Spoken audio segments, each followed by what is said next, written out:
everybody.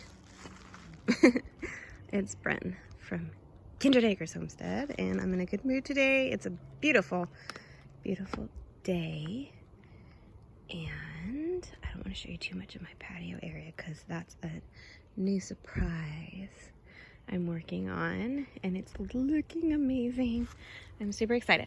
So today is a beautiful, I'm just gonna set this over here, a beautiful, beautiful spring day. My chickies, look at them. They're all waiting there like, let me out. Oh my God, they make me laugh. Anyway, and things are filling in and looking beautiful. I love apple blossoms, and so do the bumblebees. See that little guy? Yeah. Look, so that tiny little bump back there is a potential apple. Isn't that crazy? Our tree is loaded with apple blossoms. So what I wanted to show you was our hugel mound that we had put together.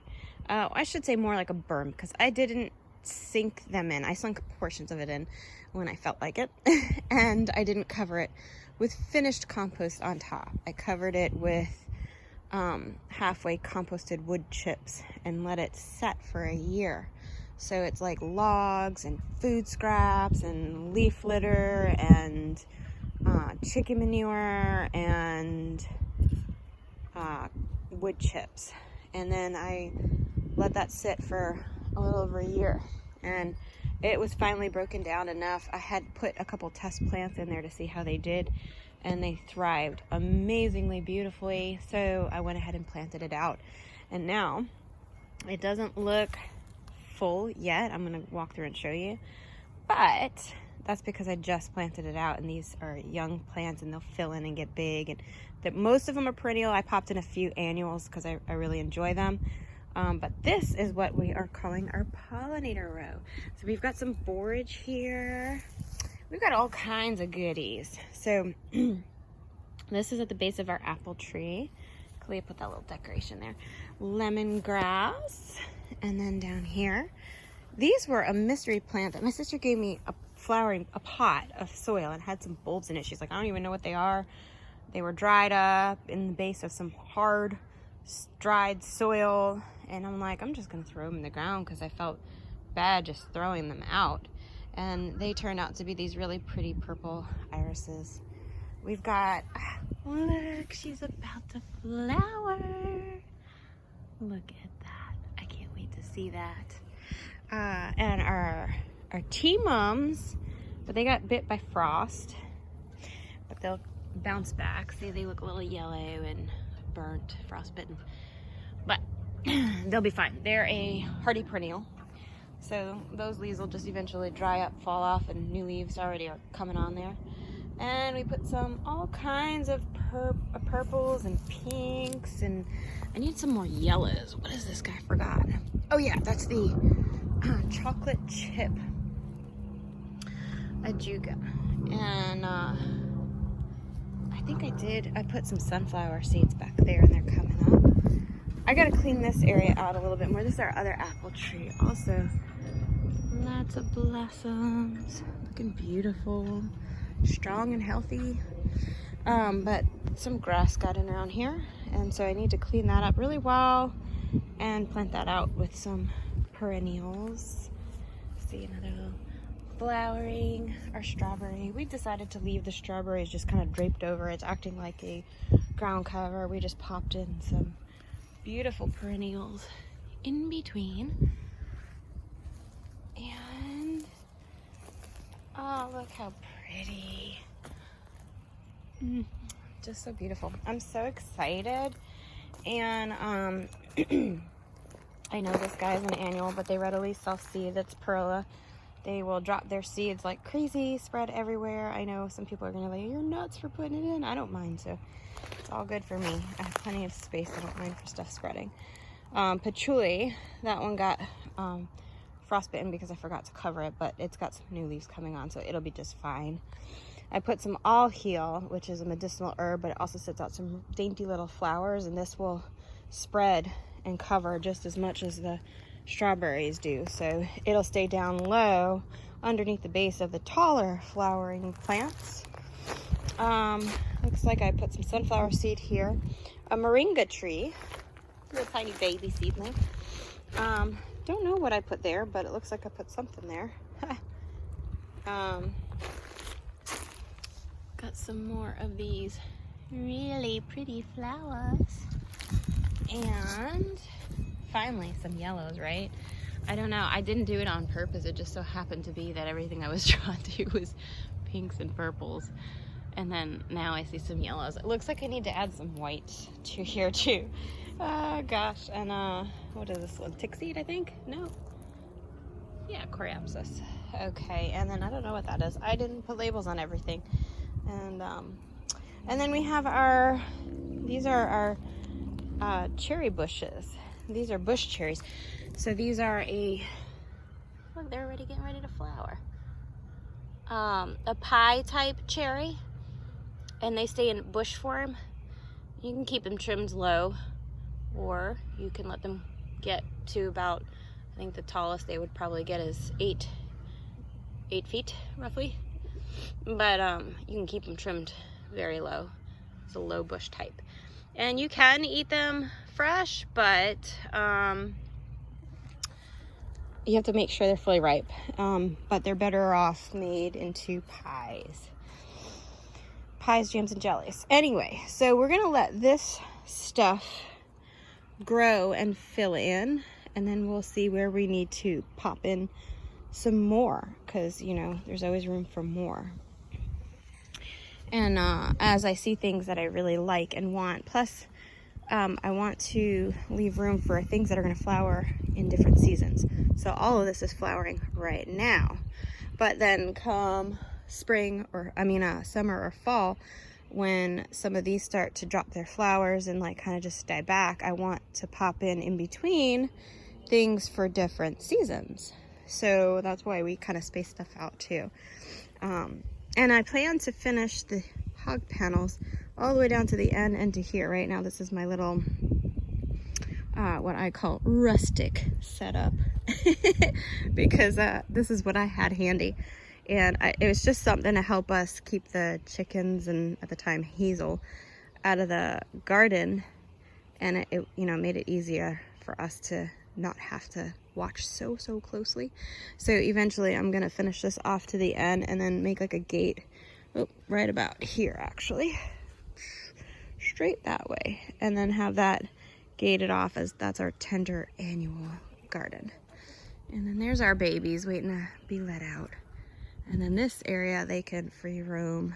I'm trying to solarize an area here that had some grass come in. This area they can free roam because they really can't hurt too much that's in here. We do pop in, I already popped in our squash plants, our vining squash and things like that, but they don't really mess with them. They mostly like to dig around this area here and under the blackberries. And so they'll pretty much stay under there. Sometimes they go under the magnolia when it's full. It's just now leafing out. Everything is still just now waking up from its winter slumber. But once that fills in and is fully leafed out, they like to hide under there and dig around.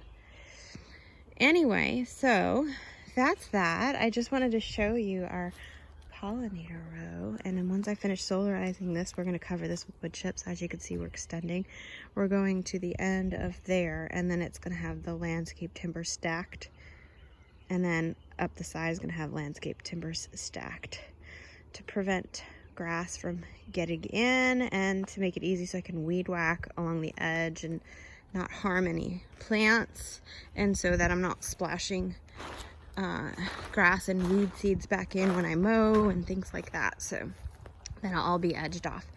So lots of work, but I'm super pleased with how it's coming out. I mean, this is a huge project, 3.5 acres, and like I said, one person and homeschooling and working, so it is a project that takes time, but everything is definitely unfolding as I had hoped. Now with the don't mind my messy setup right here. With the gazebo, I don't know if you guys remember, we had that greenhouse over here, and then it got damaged in a storm, and we got another one, and it got damaged. So I said, I'm done with those kinds. I wanted to build a really nice one, like stick built. And then I was like, huh, you know what? Why don't we transform the gazebo? So we're having that shifted over to here, to the end right here. And it's going to be put up on those like fiberglass columns that they fill with concrete, like the tubes, and they anchor them in. So it's going to be anchored in here, and they're going to take the top off and put clear corrugated plastic, and then clear corrugated plastic sides, and build some doors that have the option for screens and things like that. And that'll become our greenhouse, which will be over here. And in this spot, I plan to put a truffle oak. And I know it'll take a really long time, but at least it will offer some shade to the house, because the house on this side of the house is full on sun all day long. And in summertime, it's miserable. You can't even touch the doorknob to get in the house because it's just so hot. So I know it'll take a long time for that to do anything, but we are working on another solution in the meantime, which is where I don't want to show you just yet, because that's our patio area, and I'm super excited. I've got some before, some midway, and I will show you some after pictures. Very exciting. I also started, finally, planting in the back part. So, this area here, I'm gonna do like a boardwalk around the whole section here, like an actual wooden boardwalk. And I thought it'd be fun to paint it in chalkboard paint and let the kids be able to have a space to chalk around, even though they have their kidscape and things like that.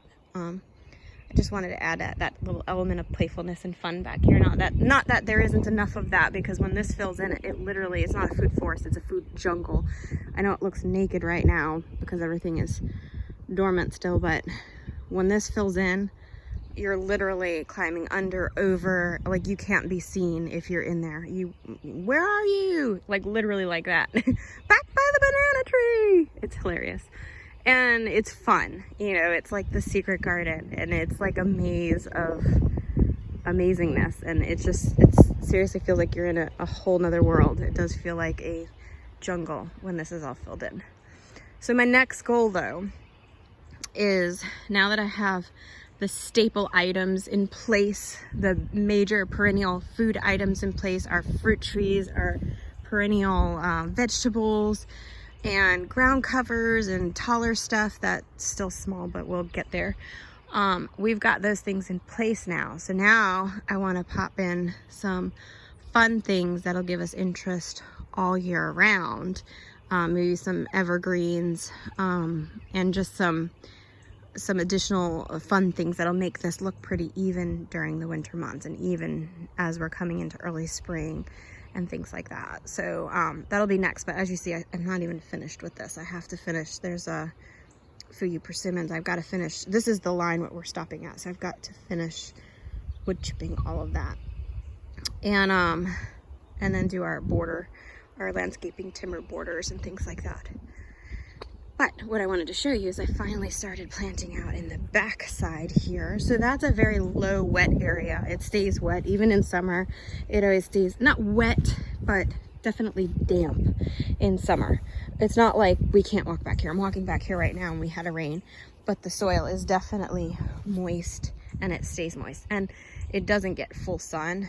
It gets bits, you know, like just like you see here, but then that's about as most it gets. Then throughout the day, it'll get less and less. So this section barely gets any. We have our elderberries, and they're doing fabulously. In fact, this guy has sent out 3 baby elderberry plants that I will be harvesting up and potting up. And it looks like this guy's sending out some extra canes too already. So I wanted to put some moist, loving, part sun stuff in here. And I know it looks a mess, but it's not done yet. There's things in here that I'm super excited about. I can't wait till it grows. and I'll tell you more about that as I finish things up and get them growing. Oh my goodness, I forgot to check on the asparagus, and look at how big those are. Those spears are getting. Those are past eaten. Whoopsie. Anyway, I'm excited for this to fill in too. I can't wait for the asparagus to spread more and like just fill this whole mound up right here. This U shape is where all the asparagus is. And I have plans for that tub. It was a little mini outdoor pond where we had some fish in it, but we moved them to the inside and drained it, and I have another plan for it. But yeah, so that's where we're at. And put another moringa, baby moringa. She's doing really good. Grew, and it looks so tiny, right? But this was started by seed, and as soon as it sprouted, it started taking off. So it's like really already showing some major growth happening. Anyway, put some more borage over here. I want to pop in some more flowers and year-round things around the edges. Herbs. I mean, we've got lots of herbs throughout the whole property, all the way up front and in our tea garden area, and we have herbs, you know, just kind of all over. But definitely want to pop in more herbs back here. The American skullcap, I'll take you. These are Egyptian walking onions. I just pulled a couple from the other big patch. We've got some sage here that'll get big and nice and take over. Back here we've got huge patches of oregano all over. This is our creeping St. John's wort that's spread and somehow skipped this whole section, but yet ended up over there. I don't know how that happened, but anyway. I must have like ripped a piece out and tossed it or something, and it rooted down. So that's kind of cool. That's some nice ground cover. And over here we've got our American skullcap with some more oregano. This is oregano. The American skullcap, this takes over this whole section. It'll get really nice and big and tall, and it flowers, of course. And this is a Chinese skullcap, and it's a little slower to come back, but it's just now starting, I see. And yeah, so more oregano. This is where we put our sugar cane. It hasn't come up yet.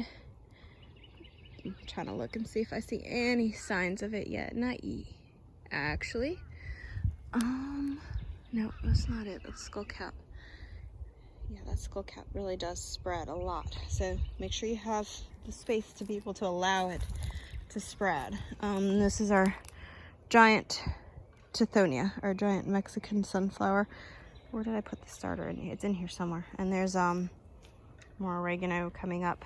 I pulled it out, but it seems to have wanted to come back up again. And we've got all kinds of goodies. Goji berries, and this is where the Tulsi Holy Basil was, so most likely, because we didn't obviously collect up all the seeds, I'm sure that it will self-seed and come back.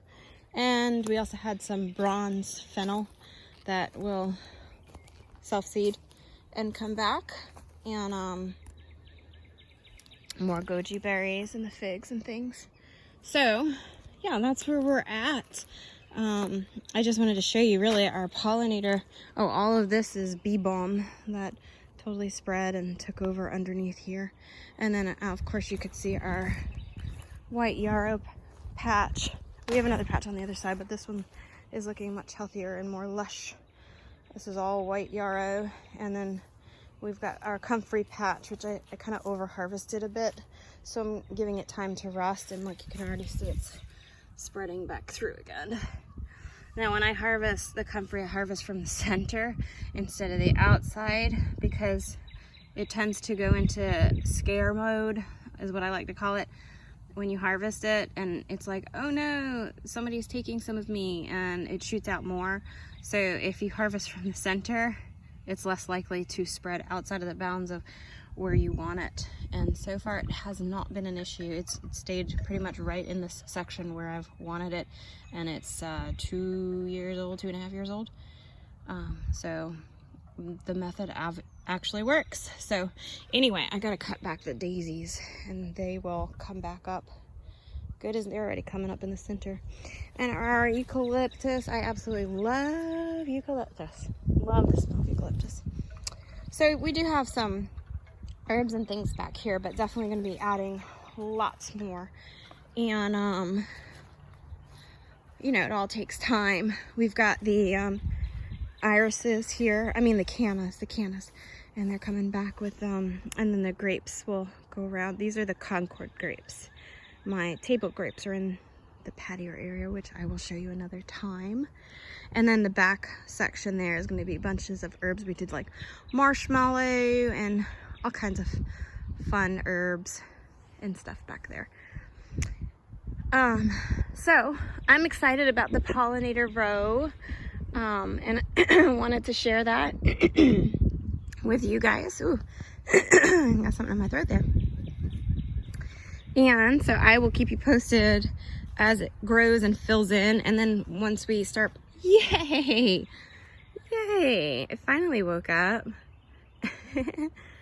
And once we start popping in some more of the year-round interest and things for different seasons, I'll do another update.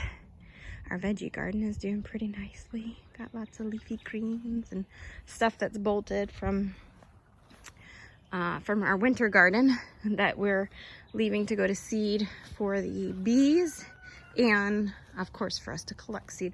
So we try and keep the seeds in our shop super fresh. And so we are just about at the point where we've sold out of prior year seed. Whatever's left we'll either use for ourselves to make mustard, like actual spreadable mustard to eat, or you know, we'll do something with it, and then we'll collect up this fresh seed, and once they're dried, offer that in our shop. And we've got lots of seed coming in, so that'll be fun. It's always interesting when it's seed day, seed collecting day. It's a lot of work goes into collecting seeds and packaging them up and all of that. But so I wanted to share that. Oh, and that's a lantana bush that's back there, even though it looks, and somehow a bag blew in there. So I'll have to go back in there and get that, but that'll fill in too. And that lantana bush brings in all kinds of hummingbird moths and butterflies and bees. And I need to cut that down right about now, and is when I cut it down and the new growth will come back up. It doesn't come back from its old canes, but I leave that all there because birds take bits of it. Animals use it throughout the winter, and it also helps the plant. So right about now that it's warming up and we're past the frost, I'll go ahead and cut all that back and it'll come back fresh as new. And yeah. So this is my little table of seedlings of stuff that still needs to be planted. I'm transitioning them in outside, hardening them off, hence why they're in the shady with just dappled sun right now. And then they go to the front side here, and they'll get early morning sun to a little bit of midday sun, and then they're shaded out by the gazebo. And then I put them on the other side where they're full sun all day for a couple days, and then I put them out in the garden. And so that's kind of how I work my transition. So having the greenhouse here actually helps. Same with the bananas. I don't cut them down in winter time. I leave them up because so many bugs and nature creatures, lizards and all that, they use all of that to overwinter in. And as you see, it doesn't bother the tree leaving that up. It's already coming back from the top. So I typically right about now will cut that about halfway down, and because we're past the frost, so I'll cut it down, make it look a little bit nicer, clean up the base and stuff like that. All that will go to the chicken yard. They kick it around and compost it, and eventually it gets used again as compost. Or I'll just like the leaves and stuff like that, I just kind of break them up when they're brown and crumbly and just set them back at the base of the plant and let it compost right there to feed it what it needs. So, all right, well, thanks for hanging with me. I'm gonna go get ready because we have some things to pot up and take care of around here, around the homestead. Thanks for checking us out. With lots of love, Bren from Kindred Acres.